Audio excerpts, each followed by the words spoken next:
සියලු දෙනා වෙනුවෙන් පිළිගන්නවා. ඉතින් ඉස්සර ඔබටත් මටත් මතක ඇති අවුරුදු 1 කාලෙක සමනලු සිරිපාද යන කාලේ. අපිට දැන් ඇත්තටම හරි දුකක් හිතෙනවා.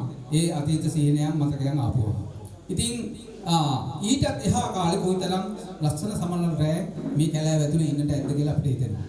ඉතින් ඒ කාලේ අපේ පරම්පරාවේ පොඩි ඇත්තෝ පුංචි උන් හරි ආසයි සමනලුට. ඉතින් අම්මට හරියට කරදර කරනවා. අනේ අම්මේ මට මේ මල් පැතුර යනකල් අල්ලලා දෙන්න.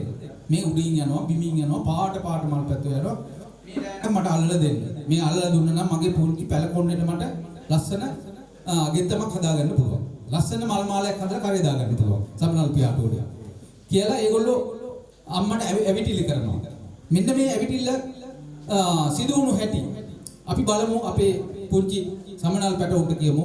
එදා ඒ සිදුවීම මොකේ කොහොමද කියලා අද අපිට කරලා පෙන්නන්න කියලා.